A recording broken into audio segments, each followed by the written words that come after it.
Assalamualaikum warahmatullahi wabarakatuh. Perkenalkan, saya Betty Indra Jayanti sebagai mahasiswi PPG dalam jabatan kategori 2 tahun 2022 di LPTK Universitas 11 Maret dengan program studi Pendidikan Pancasila dan Kewarganegaraan. Selain itu, saya juga mengampu pendidikan Pancasila dan Kewarganegaraan di SMP Negeri 1 Bukateja, Kabupaten Purbalingga, Provinsi Jawa Tengah. Pada video kali ini, Selasa 13 Desember 2022, saya akan melaksanakan praktik pembelajaran pada kelas 8 dengan materi Kedudukan dan Fungsi Undang-Undang Dasar Negara Republik Indonesia tahun 1945. Adapun model pembelajaran yang saya gunakan yaitu dengan model pembelajaran PBL atau Problem Based Learning. Semoga video kali ini dapat bermanfaat dan selamat menyaksikan. Assalamualaikum warahmatullahi wabarakatuh. Waalaikumsalam warahmatullahi wabarakatuh. Selamat pagi semuanya. Bagaimana kabarnya hari ini? Alhamdulillah, luar biasa. Allahu Akbar. Yes. Alhamdulillah. Seperti biasa sebelum memulai pembelajaran, ketua kelasnya Mas Bagus silakan dipimpin doa terlebih dahulu. Terus teman-teman siap-siap doa mulai.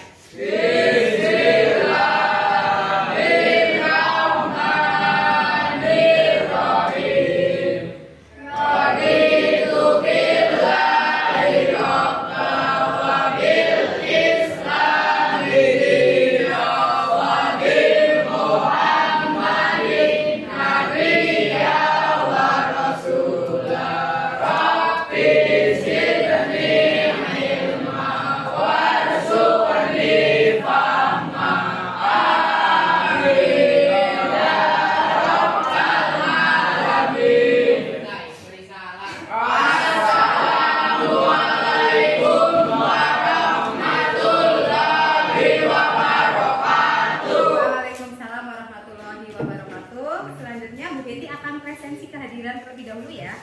Adakah teman kalian yang hari ini tidak masuk? Ada.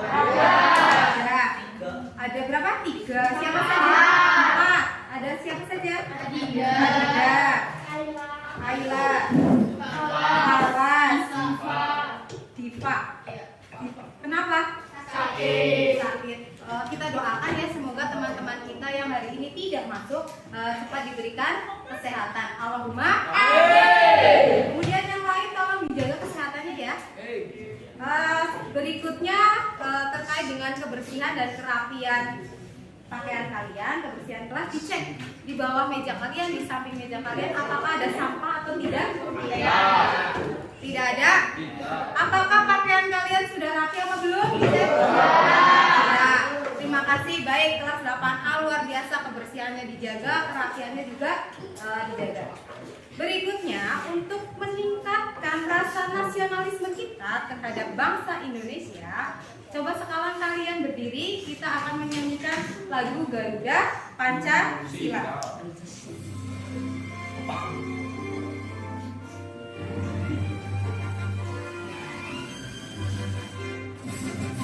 Garuda Pancasila, akulah pendukungmu, patriot proklamasi, sedia berkorban untukmu, Pancasila. Nah, oke, baik. Berikutnya Bu Betty di sini seperti yang tadi Bu Betty sampaikan, Bu Betty akan menyampaikan materi terkait dengan kedudukan dan fungsi Undang-Undang Dasar Negara Republik Indonesia tahun 1945. Di mana dalam proses pembelajaran kali ini Bu Betty menggunakan model pembelajaran PBL atau Problem Based Learning. Adapun tujuan pembelajaran yang akan dicapai pada pagi hari ini diantaranya yang pertama, peserta didik dapat menjelaskan kedudukan Undang-Undang Dasar Negara Republik Indonesia tahun 1945 melalui tayangan.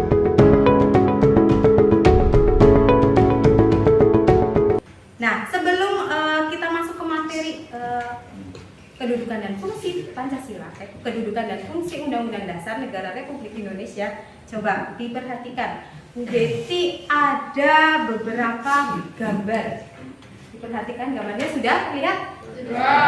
Gambar apakah itu? Sidang PPKI. Dilihat ya, ternyata di sini ada sidang PPKI. Nah, kalian pernah mendapatkan materi ini ketika kalian kelas 7. Nah, coba kalian ingat-ingat lagi. Kapan PPKI itu melaksanakan sidang? Tepat sekali, tanggal 18 Agustus. Jadi setelah Indonesia merdeka, itu PPKI melaksanakan sidangnya. Kemudian apa sih hasilnya? Ada berapa hasil? 3. Ada 3. Yang pertama, mengesahkan undang-undang. Yang kedua, memilih presiden, kemudian wakilnya. Dan yang terakhir, membentuk KNIP atau Komite Nasional Indonesia Pusat. Itu terkait dengan materi yang dulu pernah kalian pelajari. Nah, sekarang ada kaitannya di materi kelas 8. Nah, coba Bu Betty punya sedikit gambaran. Jadi Bu Betty tanya, kalau di perempatan jalan biasanya ada apa itu? Di perempatan jalan ada orang, kemudian ada lampu merah. Apa sih tujuan dari lampu merah itu? Untuk menertibkan jalan supaya ada aturan ya. Kalau tidak ada lampu merah apa yang terjadi? Kecelakaan. Boleh nggak kamu terobos lampu merah? Kalau nggak ada lampu, ada perempatan, boleh nggak kamu jalan aja? Boleh. Kemudian kita kembali ke sekolah. Kalian kan ini di lingkungan sekolah ya? Coba, ada aturan tidak? Ada. Kenapa harus ada aturan? Biar tertib. Nah, kalian lihat dalam kehidupan sehari-hari, baik itu di jalan maupun di lingkungan sekolah, itu kan punya aturan. Apalagi di sebuah negara yang ada penduduknya lebih banyak, pasti butuh yang namanya aturan atau hukum.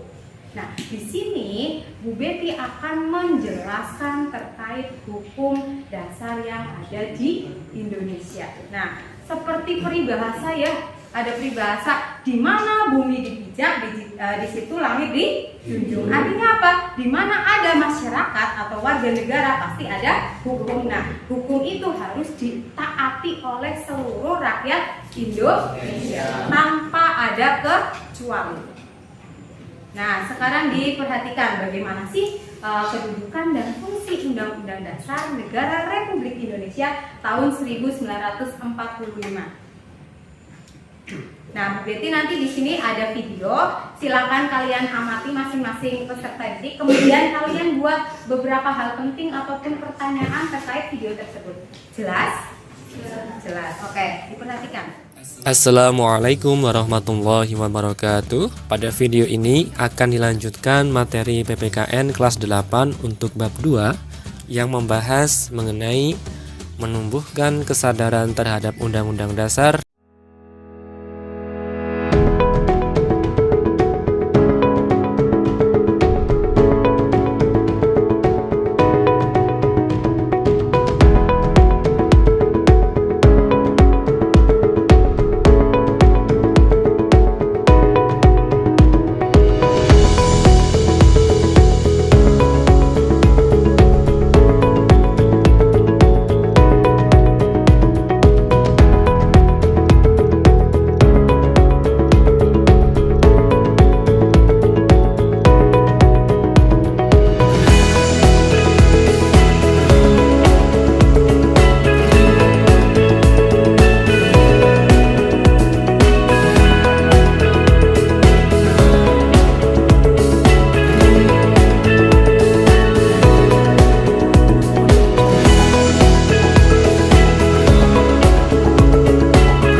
Perhatikan kan ya, sudah dilihat tayangan videonya. Seperti yang tadi Bu Betty sampaikan, kalian kan suruh mencari hal-hal penting atau membuat pertanyaan. Di sini ada yang mau menyampaikan pertanyaan atau hal-hal penting dari video yang telah ditayangkan di depan?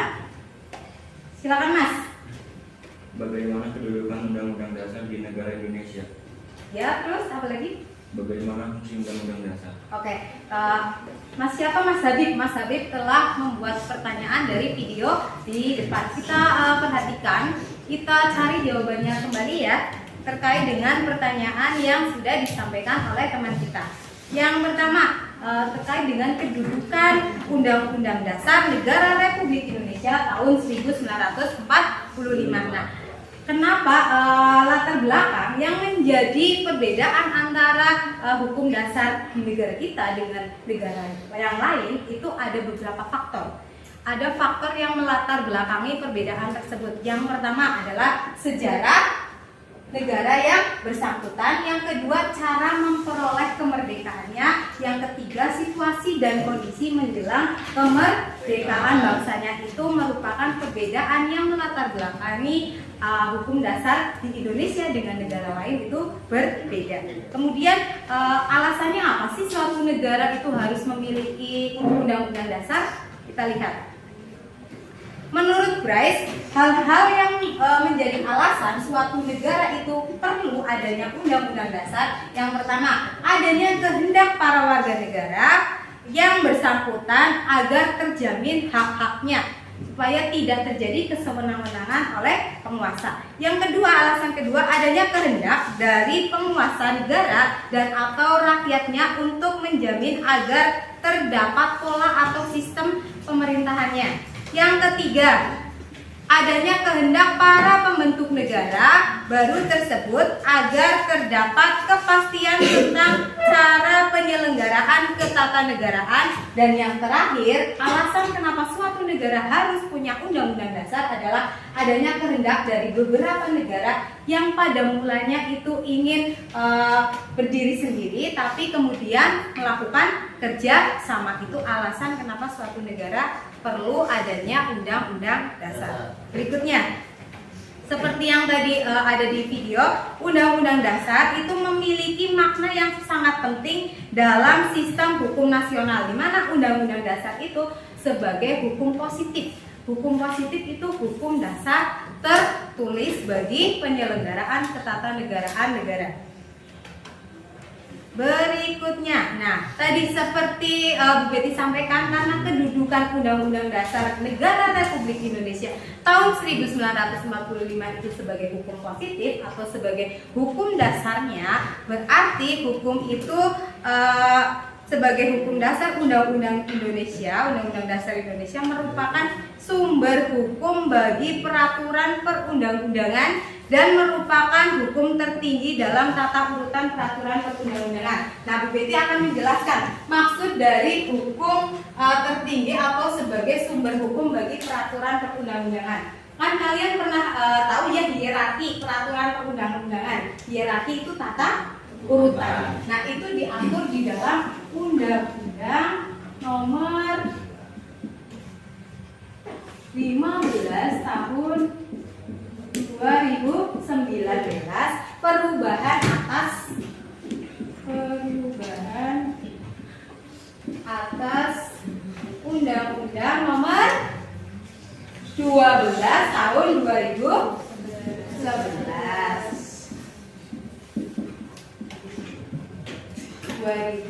tentang pembentukan peraturan perundang-undangan. Nah, jadi ada peraturan terbaru yang menggantikan peraturan yang sudah lama, di mana hierarki peraturan perundang-undangan terdiri dari apa saja hierarkinya? Satu adalah Undang-Undang Dasar Negara Republik Indonesia tahun 1945. Yang kedua ada ketetapan MPR Pinter. Yang ketiga ada undang-undang atau perpu. Perpu apa? Peraturan pemerintah pengganti undang-undang. Yang keempat adalah peraturan pemerintah. Yang kelima baru peraturan presiden.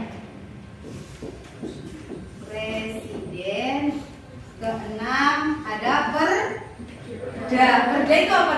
Peraturan daerah provinsi dulu. Provinsi, dan yang terakhir perda kabupaten, tepat sekali. Kabupaten atau kota. Nah, kita lihat penjelasannya. Tadi kedudukan Undang-Undang Dasar itu kan sebagai hukum dasar tertulis. Artinya apa? Sebagai sumber hukum bagi peraturan perundang-undangan yang ada. Nah, dilihat ada beberapa peraturan perundang-undangan. Dilihat undang-undang posisinya ada di mana? Di paling tinggi ya, berarti posisi pertama. Artinya apa? Sebagai hukum dasar ini memiliki posisi paling tinggi sehingga peraturan yang ada di bawahnya itu tidak boleh bertentangan dengan undang-undang. Jelas. Oke, lanjut ya. Undang-undang dasar bukanlah satu-satunya atau keseluruhan hukum dasar, melainkan hanya merupakan sebagian dari hukum dasar. Jadi hukum dasarnya itu dibagi menjadi dua, hukum dasar tertulis dengan hukum dasar tidak tertulis. Nah, hukum dasar tidak tertulis ini disebut konvensi atau peraturan yang ada dalam praktek penyelenggaraan ketatanegaraan negara. Contohnya apa? Contoh dari konvensi adalah apa? Pidato presiden setiap tanggal 16 Agustus di depan sidang paripurna DPR. Itu contoh dari konvensi atau hukum dasar tidak tertulis. Jadi di Indonesia mengenal hukum dasar tertulisnya itu Undang-Undang Dasar, sedangkan konvensinya adalah pidato presiden setiap tanggal 16 Agustus. Nah, setiap sesuatu yang dibuat, kalau kita membuat sesuatu pasti kan ada fungsinya ya. Sama halnya dengan undang-undang. Undang-undang dibuat itu untuk mengikat seluruh warga masyarakat, mengikat aparatur negara, mengikat lembaga negara dan lain sebagainya. Nah, apa sih fungsi dari Undang-Undang Dasar Negara Republik Indonesia? Kita lihat. Ada 3 fungsi Undang-Undang Dasar Negara Republik Indonesia. Yang pertama sebagai alat kontrol. Artinya apa? Untuk mengetahui apakah norma hukum yang lebih rendah itu bertentangan tidak dengan norma hukum yang lebih tinggi. Yang kedua sebagai pengatur bagaimana kekuasaan itu disusun, dibagi, kemudian dilaksanakan. Dan yang terakhir, fungsi yang ketiga adalah sebagai penentu antara hak dan kewajiban negara, aparatur negara, dan warga negara. Itu fungsinya. Lanjut. Kemudian sifat undang-undang dasar. Sifat undang-undang dasar itu ada 4. 1. Tertulis, rumusannya jelas, merupakan suatu hukum yang mengikat pemerintah sebagai penyelenggara negara maupun mengikat warga masyarakatnya. Yang kedua, memuat norma-norma, aturan-aturan serta ketentuan yang dapat dan harus dilakukan secara konstitusional. Yang ketiga, sifat yang ketiga adalah supel dan singkat, memuat aturan-aturan, yaitu aturan pokok yang setiap kali harus dikembangkan sesuai dengan perkembangan zaman serta memuat hak asasi manusia. Dan yang terakhir merupakan peraturan hukum positif yang paling tinggi, juga sebagai alat kontrol terhadap peraturan perundang-undangan yang lebih rendah dalam hierarki tata hukum di Indonesia. Nah, lanjut ke berikutnya ya, kegiatan berikutnya yaitu kegiatan diskusi. Nah, di sini Bu Betty sudah membuat kelompok. Kelompoknya heterogen ya. Kelompok 1 bisa dilihat di depan sampai kelompok 6. Sudah dibaca semuanya? Nah, sekarang kalian berkumpul dengan kelompok masing-masing, dibawa peralatannya. Bu Betty ingatkan kelompok 1. Kelompok 1 di meja sebelah kanan, kelompok 1, kelompok 2, kelompok 3, kelompok 4, kelompok 5, kelompok 6. Jelas? Jelas. Yuk. 1, 2, 3, 4 di sini. 1, 2, 3, 1. 4 sini, 5, 6, 1. Ayo. Sudah berkumpul dengan masing-masing kelompok, sudah dengan kelompoknya? Sudah dipersiapkan bahan-bahan terkait dengan pen mappingnya? Oke, baik. Di sini Bu Betty LKPD. Nanti Bu Betty bagikan satu-satu. Kemudian kalian perhatikan apa perintahnya yang ada di dalam LKPD tersebut. Apabila ketika kalian mengerjakan ada yang kesulitan, silakan bertanya kepada Bu Betty dengan cara mengangkat tangan. Jelas?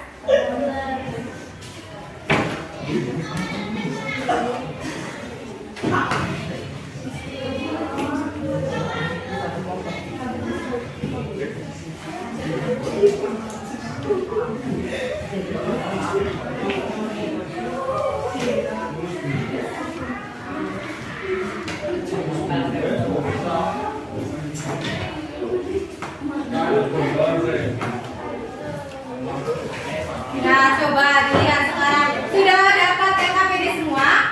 Coba ya, itu ada beberapa halaman. Kalian kerjakan sesuai dengan perintahnya. Nah, sekarang bahan dan alat mappingnya dikeluarkan. Kemudian kalian kerjakan. Dicari jawabannya pada buku PKN kalian ataupun buku sumber belajar yang lain terkait dengan materi pendidikan Pancasila dan keluarga negara. Nah, nanti ini gak usah ditulis, kalian langsung kerjakan di mind mappingnya. Diberikan identitas di mind mappingnya, kemudian dijawab pertanyaannya yang ada di dalam LKPD. Nah, pertanyaannya ada di halaman terakhir. Jelas? Oke, sudah jelas. Sekarang dikerjakan masing-masing kelompok. Nanti Bu Betty akan berkeliling untuk memastikan bahwa kalian telah melakukan pekerjaan sesuai dengan tugasnya masing-masing. Jadi semua harap aktif di dalam diskusi dan pembuatan mind mapping tersebut. Jelas? Jelas. Oke, sekarang dikerjakan. Jadi dicari jawabannya. Jawabannya mana dia?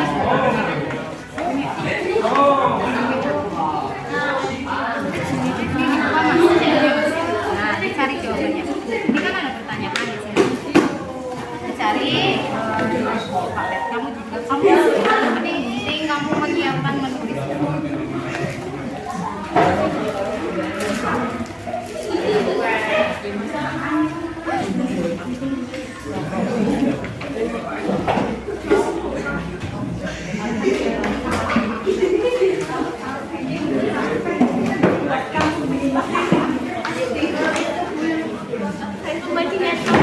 Nanti Bu Betty ada yang mau ditanyakan tidak? Tidak, sudah jelas.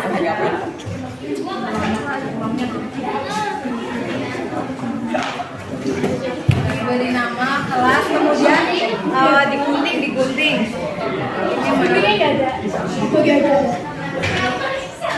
Dicari di buku ini tadi.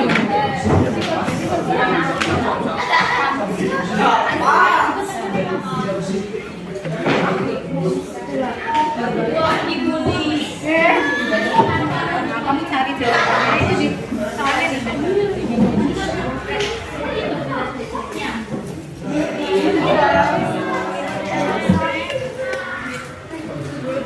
Nanti Bu Betty berkeliling, proses kalian membuat mind mapping akan Bu Betty ini nilai.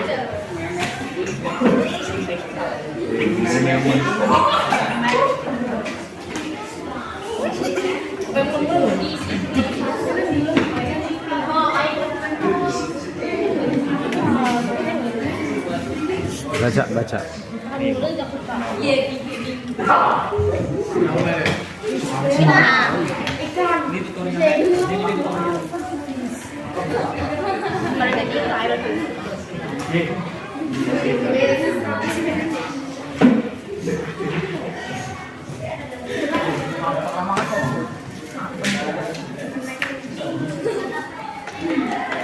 Lihat ya di LKPD yang terakhir kalian cari jawaban terkait analisis kalian terhadap pertanyaan yang sudah Bu Betty sampaikan. Dari gambar itu kalian analisis, Bu Betty sudah menuliskan pertanyaannya, kemudian nanti dituliskan di mind mapping kalian masing-masing sesuai dengan kreativitas kalian masing-masing. Jadi hasil mind mappingnya juga akan dinilai, keaktifan kalian juga dinilai di dalam proses pembelajaran.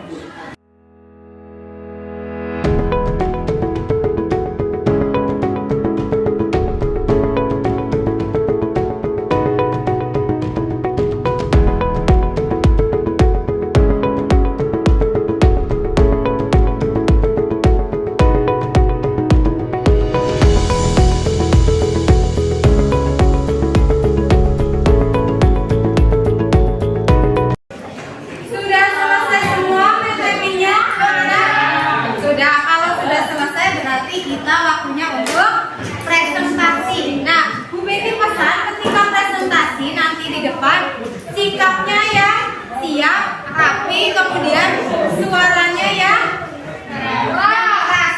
Nah, ketika presentasi nanti ada sesi tanya jawab, silakan dimanfaatkan, itu menambah poin plus kalian ketika presentasi. Sudah jelas? Sudah paham? Kalau ada yang presentasi, Mbak, kalau ada yang presentasi, kalian perhatikan jangan berbicara sendiri. Sekarang yang presentasi terlebih dahulu kelompoknya Mas Bilang, silakan Mas. Sudah siap? Diperhatikan teman kalian yang sedang presentasi. Kalau ada pertanyaan bisa nanti ditanyakan. Paham ya? Ya, jangan ditutupi mukanya. Nah. Ya. Assalamualaikum warahmatullahi wabarakatuh.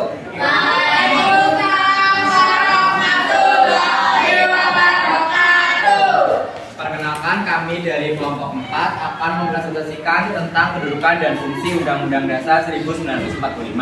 Dari kelompok 4 yang beranggotakan saya Gilang Andian, Lauda Majikal Fajri, Aira Veronica Putri, dan Desi Anisul Hidayah. Nah, dalam yang pertama, informasi apa saja yang dapat kamu peroleh dari gambar tersebut. Pada gambar 1 terlihat para pengemudi yang menaati peraturan lalu lintas dengan cara berhenti pada lampu lalu lintas tepat di belakang garis. Sedangkan pada gambar kedua terlihat pengendara yang melanggar peraturan lalu lintas, padahal sudah tertera jelas ada rambu untuk dilarang memutar pada jalan tersebut. Yang kedua, menurut kelompokmu manakah contoh yang tidak baik dan mana contoh yang baik? Menurut kelompok kami, contoh yang baik ada pada gambar A, karena pada gambar tersebut para pengemudi mematuhi aturan lalu lintas. Sedangkan pada gambar B merupakan contoh yang tidak baik karena terdapat pengendara yang melanggar lalu lintas. Nomor 3, apakah manfaat dan contoh yang baik? Yang pertama, kita dapat menjaga keselamatan kita di jalan raya, menghindari kecelakaan dan terhindar dari sanksi-sanksi yang akan diterapkan jika kita melanggar. Lalu menjadi insan yang taat akan aturan undang-undang. Yang keempat, apakah kerugian dari contoh yang tidak baik dan bagaimana cara mengatasinya?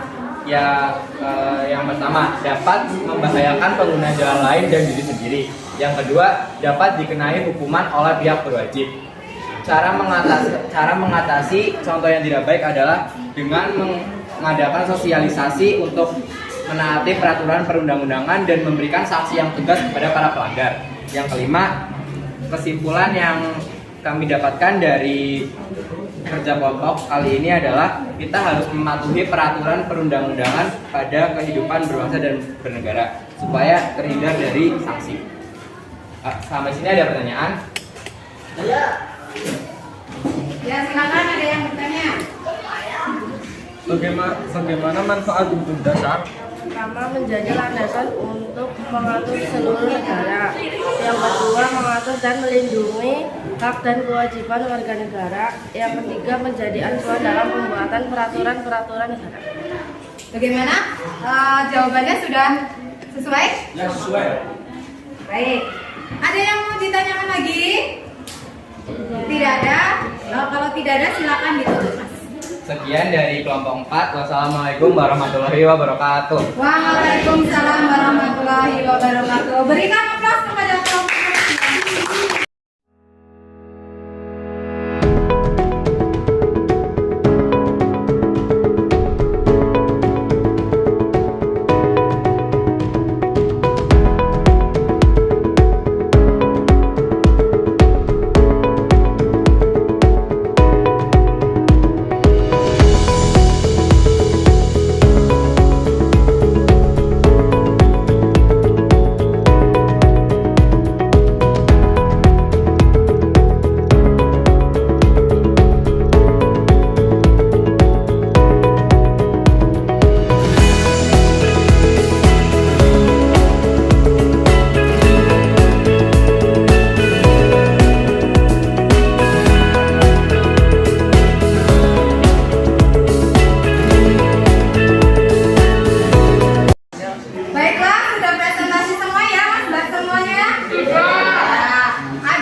kalian akan baik lagi. Nah, di sini Bu Betty akan menguatkan lagi hasil terkait diskusi kalian. Jadi kan tadi kalian sudah menganalisis dari kedua gambar tersebut. Ternyata di Indonesia itu memang betul. Seperti kita tahu bahwa di negara kita pasal 1 ayat 1 Undang-Undang Dasar Negara Republik Indonesia tahun 1945 menyatakan bahwa negara Indonesia adalah negara hukum. Jadi semua kegiatan dan aktivitas kita itu diatur di dalam Undang-Undang Dasar sebagai hukum dasar tertulis sebagai landasan kita dalam penyelenggaraan ketatanegaraan. Walaupun itu terkait dengan undang-undang lalu lintasnya, di mana undang-undang lalu lintas semuanya bersumber pada Undang-Undang Dasar Negara Republik Indonesia tahun 1945. Nah, berikutnya untuk mengetahui sejauh mana kalian memahami materi pertemuan hari ini, Bu Betty ada beberapa soal. Nanti kalian perhatikan, kemudian kalian dijawab ya. Diperhatikan, sudah siap semuanya? Sudah. Dilihat soal yang ada di depan. Aku. Jawabannya? Coba kita lihat bersama-sama. Betul, tepuk tangan bagi kalian. Soal nomor 2, soal berikutnya. Aku.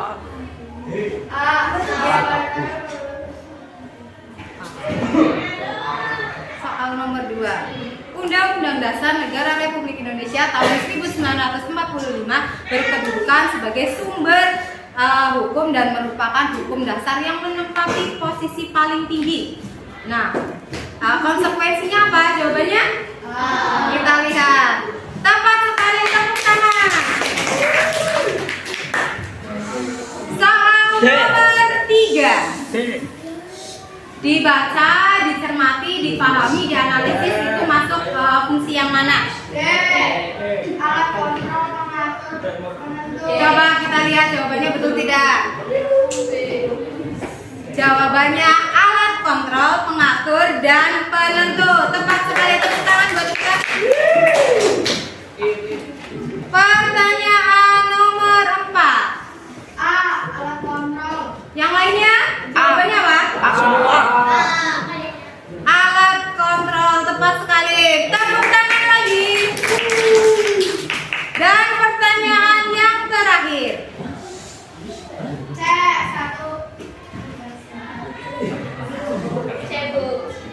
Jawabannya apa yang lainnya? Kita lihat apakah jawabannya C. Ya, betul sekali. Tadi gimana, sudah paham materinya hari ini? Materinya tentang kedudukan dan fungsi Undang-Undang Dasar. Nah, sebelum mengakhiri pembelajaran, ada yang bisa menyimpulkan materi apa saja yang sudah kalian peroleh pada kesempatan hari ini? Siapa yang mau menyimpulkan materi hari ini? Oh ya, silakan Mbak. Hari ini telah mempelajari tentang kedudukan Undang-Undang Dasar 1945, di mana kedudukan Undang-Undang Dasar 1945 merupakan dan hukum tulis. Ya, betul. Ada lagi yang mau menambahkan kesimpulan pagi hari ini? Siapa angkat tangannya? Oh, silakan Mbak, berdiri Mbak. Menambahkan kesimpulan yaitu penentu. Ya, tepuk tangan buat. Jadi kesimpulannya hari ini kita sudah mempelajari kesimpulannya adalah kita mempelajari materi tentang kedudukan dan fungsi Undang-Undang Dasar. Di mana tadi sudah betul dijelaskan kedudukan Undang-Undang Dasar itu sebagai hukum dasar tertulis dalam penyelenggaraan ketatanegaraan. Kemudian Undang-Undang Dasar memiliki 3 fungsi: alat kontrol, penentu, dan pengatur. Sampai di sini paham? Ada yang ditanyakan? Tidak. Baiklah, kalau tidak ada, coba diperhatikan di depan. Bu Betty punya lembar refleksi. Sekarang dituliskan di selembar kertas nama kelas identitas kalian, kemudian dijawab pertanyaan yang ada di lembar refleksi itu. Setelah itu dikumpulkan. Sudah selesai lembar refleksinya? Sudah, sekarang dikumpulkan ke depan. Sini. Boleh dititipkan temannya biar nanti juga maju semuanya.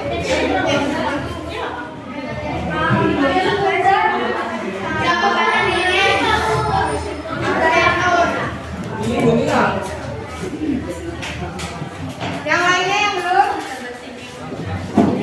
Sudah belum?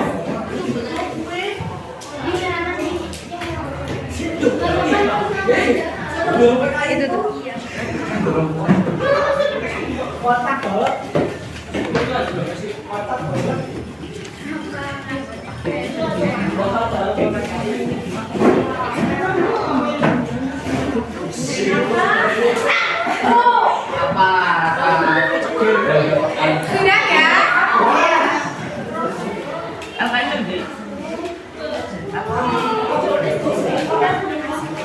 Sudah ya? Sudah dikumpulkan semuanya lembaran teksinya. Sekarang sebentar Mbak Mas, diperhatikan. Sudah dikumpulkan semua lembaran teksinya, sudah Bu Betty terima. Terima kasih. Nanti di pertemuan yang akan datang kita akan mempelajari materi tentang peraturan perundang-undangan dalam sistem hukum nasional. Nah, tugas kalian nanti di rumah dibaca materi tersebut, budayakan literasi supaya ketika pertemuan yang akan datang kalian telah memahami materi peraturan perundang-undangan dalam sistem hukum nasional. Nah, untuk menutup pembelajaran kali ini ketuanya Mas Bagus, silakan disiapkan dulu.